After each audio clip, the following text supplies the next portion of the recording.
तो बेंगलुरु का एक इंजीनियर जिसका नाम अतुल सुभाष होता है, उसकी पत्नी निकिता सिंघानिया कुछ इस तरीके से उसे प्रताड़ित की, कुछ इस तरीके से उसे तोड़ दिया जिसका कीमत अतुल को अपनी जान देकर के चुकाना पड़ा। अब क्या होगा इसमें, ये तो खैर भविष्य के गर्भ में है, लेकिन जानते हैं इस वीडियो के माध्यम से आखिर अतुल सुभाष और निकिता सिंघानिया के बीच ऐसा क्या कुछ हुआ कि अतुल को अपनी जान तक देनी पड़ गई।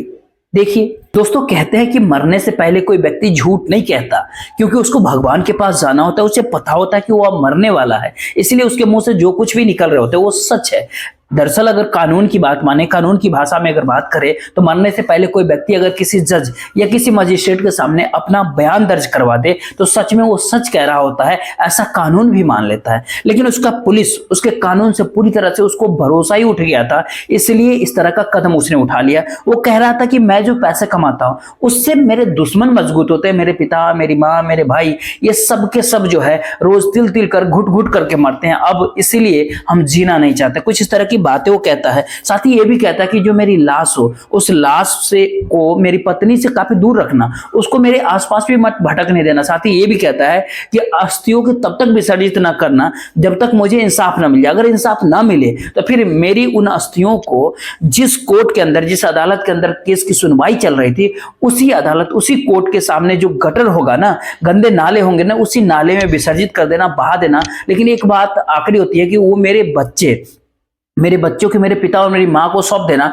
क्योंकि मेरी पत्नी सक्षम नहीं उसकी परवरिश करने के लिए। उसने इस तरह की बातें कही। जब इस तरह की बात उसने कहा तो देश का ऐसा कौन सा हिस्सा होगा जहां पर सोशल मीडिया के माध्यम से ये कहानी नहीं पहुंचा होगा, ऐसा कौन सा एक व्यक्ति होगा जो पूरी तरह से इस बात को सुना नहीं होगा। जिसने ये बात को सुना उसके आंखों में आंसू होता है, वो सोचने पर मजबूर होता है। उसके बाद चाहे सोशल मीडिया के अलग अलग प्लेटफॉर्म हो, चाहे यूट्यूब हो, फेसबुक हो, इंस्टाग्राम हो या एक्स ट्विटर हो, हर जगह पर एक ही बात की गूंज चलती है कि आखिरकार अतुल सुभाष ने ऐसा क्यों किया। अब हर कोई उसको इंसाफ दिलाने की बात करता है, लेकिन जिसके लिए उसने ये सब कुछ किया, जिसके लिए इस तरह की पूरी घटना हुई, उसकी अकड़ आज भी कहीं ना कहीं कम नहीं होती है। आज इस वीडियो के माध्यम से इसी बात को समझने की प्रयास करते हैं कि आखिरकार अतुल सुभाष के साथ ऐसा क्या हुआ कि इस तरह का कदम उसे उठाना पड़ा।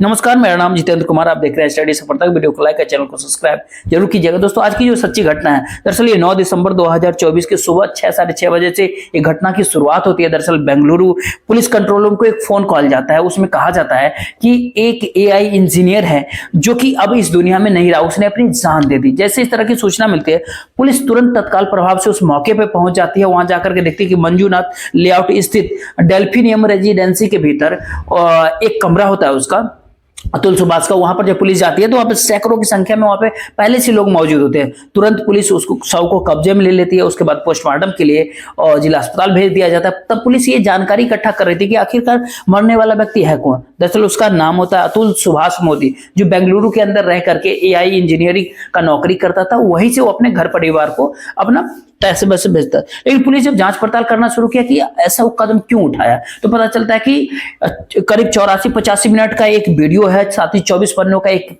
पत्र लिखा है, जिसके माध्यम से पूरी कहानी वो अपना बयां कर दिया था। छोटे छोटे हिस्से थे, वो सोशल मीडिया के ऊपर काफी तेजी से वायरल होने लगते हैं। ऐसा कोई भारत का व्यक्ति नहीं था जिसके पास इस तरह की बातें पहुंच नहीं रही थी। भारत के हर एक कोने में, हर जगह पर, चाहे वो राजनेता हो, चाहे वो जज हो, चाहे पुलिस हो, चाहे आम आदमी हो या किसी भी संस्था से संबंध रखने वाला व्यक्ति हो, हर किसी के बात इस बात पहुंच रही थी। Instagram, YouTube, Facebook, TV, social media के हर एक प्लेटफॉर्म पे एक ही खबर चलती है। साथ ही चल रहा था #MeToo, मतलब जस्टिस फॉर अतुल सुभाष। अब इस तरह की बातें चल रहा था। दरअसल उसके बाद पूरे देश भर में एक तरह से हड़कंप मच गया था। लोग सोचने पे मजबूर थे। जो भी ये कहानी सुना सबके आंख में आंसू थे। कहानी की शुरुआत होती है, दरअसल बिहार के एक समस्तीपुर जिला पड़ता है, वहां के एक बेनीपुसा रोड होता है, वहां का रहने वाला होता है अतुल सुभाष मोदी। साल 2019 में मैट्रिमोनियल साइट पर एक लड़की के प्रोफाइल दिखाई पड़ता है जिसका नाम निकिता सिंघानिया होता है। निकिता सिंघानिया जो कि रोहतक, जौनपुर, उत्तर प्रदेश की रहने वाली होती है। अच्छी खासी पढ़ी लिखी भी होती है। उस लड़की से अतुल सुभाष का जब बातचीत का सिलसिला शुरू होता है तो इन दोनों की अच्छी खासी दोस्ती होती है पहले, लेकिन लड़की काफी सलीके से बात नहीं करती थी, कम बात किया करती थी। उसको ऐसा लगता था इतनी पढ़ी लिखी लड़की हमारी जिंदगी में आई है, कितनी अच्छी बात है, कितनी। जब दोनों की आपस में बात होती थी अतुल सुभाष और निकिता की, तभी बातचीत के माध्यम से पता चलता है कि लड़की का पिता जिसका नाम मनोज कुमार सिंघानिया वो अक्सर बीमार रहते हैं। फिर घर वालों का एक तरह से प्रेशर होने लगा कि उन्हें इन दोनों की शादी करवा दी जाए। शादी अगर अतुल से हो जाएगी पिता के रहते हुए तो ज्यादा बढ़िया है। इसके बाद दोनों परिवार की सहमति आपसी बनती है। सहमति बनने के बाद 26 अप्रैल साल 2019 को बनारस का हिंदुस्तान इंटरनेशनल होटल होता है एक, उसी होटल में सारे परिवार इकट्ठे होते हैं। उनके सामने निकिता और अतुल सुभाष की शादी हो जाती है। दूल्हा दुल्हन समस्तीपुर आ जाते हैं। अब 2 दिन ठहरते हैं समस्तीपुर में। 2 दिन के बाद लड़का उस लड़की को लेकर के अपने साथ चला जाता है जहां जॉब कर रहा था बेंगलोर के अंदर। अब वहां से सीधा फिर मॉरिशस जाता है। मॉरिशस का 2 दिन का टूर होता है। 2 दिन का टूर में कुछ अजीब सा उसे महसूस होता है। अजीब सा इसलिए भी महसूस होता है, जो लड़की होती है ना, या तो कहीं सामान खो देती या फिर किस अलग अलग तरह का चीजें हो रहा था। उसके बाद इस तरीके से अजीब अजीब हरकत निकिता कर रही थी, ऐसी गड़बड़ी कर रही थी। तो इंजीनियर सुभाष को लगता है कि काफी अजीब सी बात है, समझ में नहीं आ रहा है। लेकिन वो अपने पत्नी निकिता को वापस बेंगलोर लेकर के आता है और फिर अपनी जिंदगी में जीने के लिए मजबूर कहीं नहीं होता। उसे लगता है पत्नी पढ़ी लिखी है तो उसको मौका मिलना चाहिए अच्छी नौकरी का, इसलिए उसे तैयारी करवाता है। तो तैयारी होती है तो कहीं ना कहीं उसको नौकरी के लिए अवसर मिल जाता है। इसी बीच में एक खबर लगती है कि 17 अगस्त 2019 को उसके पिता बीमार तो चल ही रहे थे पहले से, उनकी डेथ हो जाती है। और पिताजी के निकिता सिंघानिया के पिता के डेथ के बाद ये लोग वहां पहुंचते हैं। लड़के के पिता भी यानी अतुल सुभाष के पिता भी वहां पहुंच जाते हैं। वक्त धीरे धीरे आगे बढ़ता है, फिर वापस सब लोग अपने अपने जगह जाते हैं। अतुल सुभाष जो होता है वो अपनी पत्नी निकिता को अपने ऑफिस पे पहले छोड़ता था, 13 किलोमीटर बाइक चला के जाता था, फिर वहां से वो अपने ऑफिस फिर जाता था। रोज का इस तरह का सिलसिला चलता है। करीब करीब 50 किलोमीटर का ज्यादा का सफर जो लगातार वो सफर करता था, डेली करता था। इसी बीच में निकिता सिंघानिया प्रेग्नेंट हो जाती है। निकिता सिंघानिया जैसे प्रेग्नेंट होती है तो बताया जाता है कि उसकी पत्नी की नौकरी चली जाती है, निकिता की नौकरी। जब डॉक्टर के पास उसको दिखाया जाता है, डॉक्टर कहता है कि इनसे थोड़ा सा काम करवाइए, क्योंकि काम करवाना जरूरी है, शरीर का मूवमेंट बहुत जरूरी है। लेकिन इसी बीच में माँ को बुलाया जाता है ख्याल रखने के लिए। 1 BHK का एक फ्लैट होता है ना, वहां पर बहुत ज्यादा स्पेस नहीं होता, लेकिन फिर भी माँ साथ में होती है। इसी बीच में एक नौकरानी होती है जो घर में खाना बनाती है। एक नौकरानी आती है जो साफ सफाई वगैरह करने आती है। अब जीवन बहुत अच्छे तरीके से चल रहा था। इसी बीच में बच्चे भी पैदा हो जाते हैं। इसी बीच में परिवार के लोग भी एंट्री ले लेते हैं, लेकिन घर में जगह कम होते हैं, इसलिए परिवार के लोगों को एक होटल के अंदर ठहरा दिया जाता है। यही से स्थिति इतना बिगड़ना शुरू होता है कि लड़की के परिवार वालों को लगता है कि हम लोग के लिए इतना जगह नहीं है कि हम लोग को साथ में रख सके, दूर रख दिया होटल के अंदर, इससे पहले तो हमारा घर है। इस तरह की बातें चलने लगी। लेकिन इस बीच जब संबंध बहुत ज्यादा अच्छा चल रहा था, संबंध अच्छे होने के बावजूद भी कहा जाता है करीब करीब 20 लाख रुपए की रकम वो लड़की अपने परिवार वालों को यानी अपनी माँ को, अपने भाई को पहले ही दिलवा चुकी थी। अब जैसे इतने पैसे जा चुके थे तो बीच में कभी ना कभी किसी बात को लेकर के तकरार आपस में होना शुरू होता है। जब नौकरी छिन जाती है निकिता सिंघानिया की तो माँ और बेटी की बहुत सारी बातें होती है, छोटी छोटी बातें। इधर बैठ करके कभी कभी टीवी देखती है, टीवी देखते हुए कभी न कभी बेटी और माँ की जो आपस में कम्युनिकेशन होता है तो पति से कम्युनिकेशन धीरे धीरे कम होने लगता है अतुल सुभाष से। किसी न किसी बात पे अतुल से विवाद, कभी सास को लेकर, कभी खुद को लेकर के जब इस तरह की बातें चलने लगती है तो हालात कुछ ऐसा पैदा होता है दोनों के बीच में कि साल 2021 के भीतर वो निकिता सिंघानिया वहां से चली जाती है। हालांकि एक बेटा हो गया था तो उसकी जिंदगी ठीक होनी चाहिए, लेकिन अपने बेटे के ऊपर वो ध्यान नहीं दे रही थी। इस बीच एक बात और सामने आती है, जो लड़के की माँ है वो पूरी तरीके से वेजिटेरियन है। लड़के की जो पत्नी है निकिता वो नॉन वेजिटेरियन है। पत्नी कुछ ऐसी चीजें घर में खाती थी जिससे माँ को इतराज होता था। यही लड़ाई की छोटे मोटे वजह बनती है और यही बच जाती है वजह यहाँ से अलग होने की। यहाँ से सीधा निकिता सिंघानिया अलग होती है और 24 अप्रैल 2022 के दिन वो जौनपुर के सदर कोतवाली के अंदर जाती है निकिता सिंघानिया और जाकर के मुकदमा अपराध संख्या 115/2022 IPC के धारा 498A, 323 और 504 और 506 साथ ही दहेज को लेकर के जो प्रतिषेध अधिनियम की धारा 3 और धारा 4 के तहत एक मुकदमा को दर्ज करा दिया जाता है। पहला मुकदमा होता है जो अतुल सुभाष के ऊपर होता है। अब अतुल के साथ उसके पिता का नाम होता है, उसके माँ का नाम, भाई के खिलाफ, इन सब लोगों के खिलाफ मुकदमा दर्ज होता है। फिर मुकदमों की ऐसी बाढ़ आ जाती है ना, चाहे वो हत्या का हो, हत्या मतलब मैंने पहले ही बताया कि उसके पिता बीमार रहते थे, बीमार रहने के दौरान उनकी निकिता सिंघानिया के पिता के बीमार मौत हो जाती है। तो निकिता सिंघानिया आरोप लगाते कि जो मेरे पिता का जो मौत हुआ ना, मेरे पति अतुल के उत्पीड़न की वजह से उसकी मौत हुई है। तब फिर हत्या का आरोप, लड़की के साथ मारपीट, पैसे के लिए, दहेज के लिए उत्पीड़न, डोमेस्टिक वायलेंस, 10 लाख चाहिए, ये मतलब कई तरह के जो है सो मुकदमे दर्ज करा दे।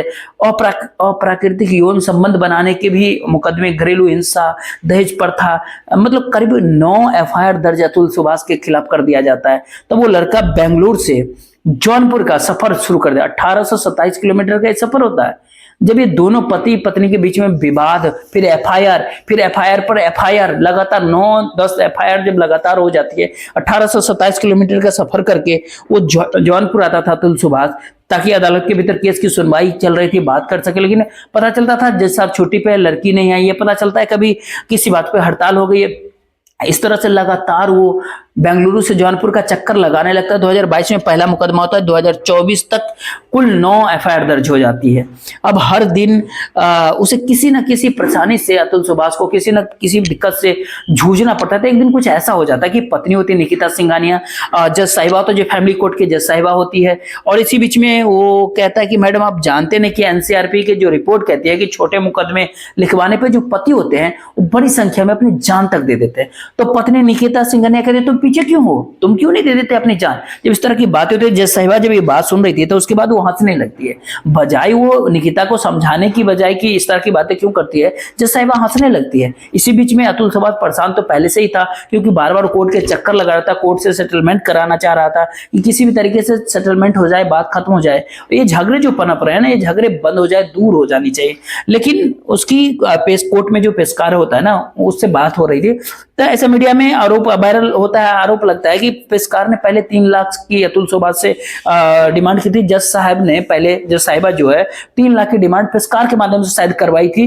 तो बात नहीं बनती है तो सीधे सीधे जज से बातचीत होती है। तो जज साहिबा का कहना होता है कि 5 लाख का वो डिमांड करती है। इतना पैसा वो कहां से ले, पहले ही करीब करीब 20 लाख रुपए से ज्यादा तो अतुल सुभाष अपने ससुराल वालों को दे चुका था। इसी बीच में आना जाना 1800 किलोमीटर का सफर कोई कम तो नहीं होता है। लगातार जब इस तरह की चल रहा था ना, इस तरह के जब सेटलमेंट वाली जब बात आती है, तो मेंटेनेंस के लिए जो बच्चा होता था अतुल सुभाष और निकिता सिंघानिया के, उसके खर्चे के लिए जो पैसा होता है, मांग तो 2 लाख के आसपास किया जाता है। लेकिन जज साहिबा की तरफ से 29 जुलाई 2024 को पति को एक आदेश दिया जाता है कि आप बच्चे की परवरिश के लिए, जब तक वो वयस्क यानी 18 वर्ष तक उसकी उम्र ना हो जाए, तब तक आप 40,000 रुपए प्रत्येक माह उस बच्चे के लिए देना ही होगा। अब कोर्ट का आदेश था, उसकी बात तो मान नहीं थी। अब करे तो अतुल सुभाष क्या करे। इधर जो बात आती है जान देने की, तो कभी सास कहती है कि अरे तुम्हारी तो कोई खबर नहीं आई, हमने तो अखबार भी पूरा टटोल करके देख लिया। इस तरह की बातें जब वो चैट सोशल मीडिया के भी ऊपर वायरल होती है, तो सास एक अजीब तरह का रूप उसका सास का सामने, अतुल सुभाष की सास के सामने आता है।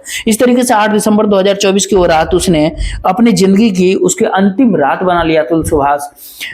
9 दिसंबर 2024 को जब इस घटनाक्रम के बारे में सुबह में पता चलता है, सोशल मीडिया के ऊपर काफी तेजी से वायरल होने लगता है। दरअसल 24 पन्नों की कहानी होती है। साथ ही ये 84 मिनट का एक वीडियो होता है जो अतुल सुभाष बनाया था, और उसमें छोटी से छोटी पहलू पे वो बात अपना रखा था।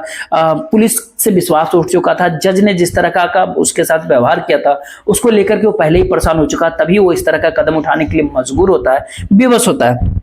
इसी बीच में जब पूरी कहानी बन जाती है, उसके बाद लड़के का जो भाई होता है, जिसका नाम विकास मोदी होता है, वो बेंगलुरु पुलिस स्टेशन जाता है, वहां जाकर के FIR दर्ज करवाता है। लड़की यानी सुभाष की पत्नी होती है निकिता सिंघानिया के खिलाफ, सास निशा सिंघानिया के खिलाफ, भाई अनुराग सिंघानिया के खिलाफ, और चाचा ससुर जो होता है सुशील सिंघानिया के खिलाफ FIR दर्ज कर ली जाती है। हर किसी के मोबाइल में पूरी कहानी पूरे देश के भीतर वायरल होती है। यहाँ से एक मीडिया पत्रकारों का एक जमघट लगता है। 2-4-5 पत्रकार जौनपुर के निकिता के आवास पे जाकर के वहां बातचीत करने की प्रयास कर रहे थे। इसी बीच में पत्रकार को, यानी 11 दिसंबर 2024 की एक घटना होती है।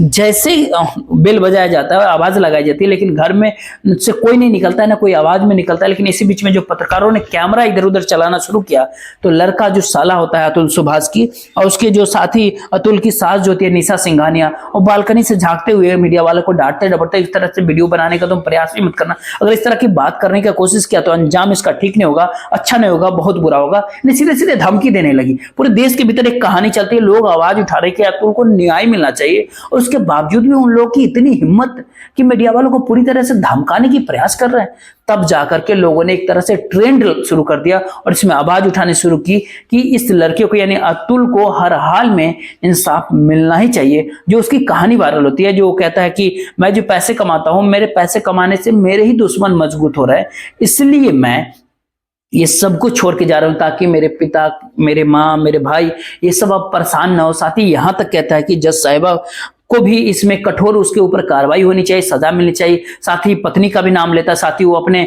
साले सास का भी नाम लेता है, साथ ही वो पेशकार का भी नाम लेता है। आगे वो जो वीडियो के अंदर जो जितना भी बोला, पत्र में जो 24 पन्नों में लिखा, कितने मायने इसके निकलेंगे, कितने नहीं होंगे। जितनी सारी आवाजें उठ रही है, सच में इस आवाज पर लोगों की जज या फिर कोई कोर्ट पसीज सकता है क्या? क्या सच में अतुल सुभाष को इंसाफ मिलेगा क्या?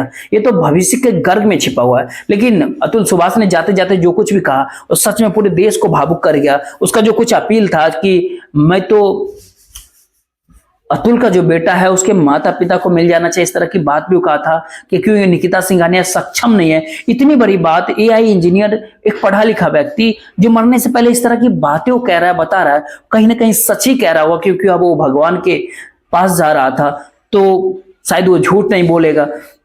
वो ये कहता है कि तब तक मेरी अस्थियों का विसर्जन न होना चाहिए जब तक उसको इंसाफ न मिल जाए। अगर इंसाफ मिल गया तो ठीक है, अगर इंसाफ न मिला तो उसी कोर्ट के सामने जो गंदे नाला होगा उसमें उसको बहा दिया जाए, उसकी अस्थियों को। साथ ही उसकी पत्नी निकिता सिंघानिया अतुल की लाश को छू ना सके। दोस्तों, इस पूरे घटनाक्रम सुनाने का उद्देश्य आपको परेशान करना नहीं था, नहीं आपका दिल दुखाना था, बल्कि आपको जागरूक करना था, आपको सचेत करना था।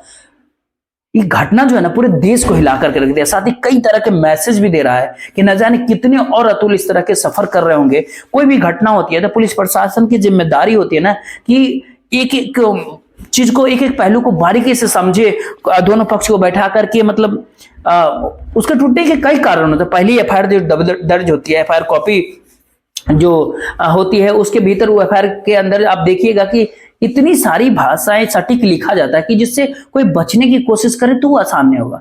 इसीलिए इतनी मजबूत कोई जानकार ने इस तरह के रास्ते दिखाए होंगे निकिता सिंघानिया को कि यही कारण है कि एक के बाद एक 9 मुकदमे अतुल सुभाष के खिलाफ लगातार दर्ज होते गए और लगातार वो अतुल सुभाष टूटते गया और अंत में मौत को गले लगा लिया। फिलहाल इस वीडियो के बारे में आपकी क्या राय है? आप अपनी राय जरूर दीजिएगा। वीडियो को शेयर, चैनल को सब्सक्राइब जरूर कर लीजिएगा, वीडियो को लाइक कर दीजिएगा।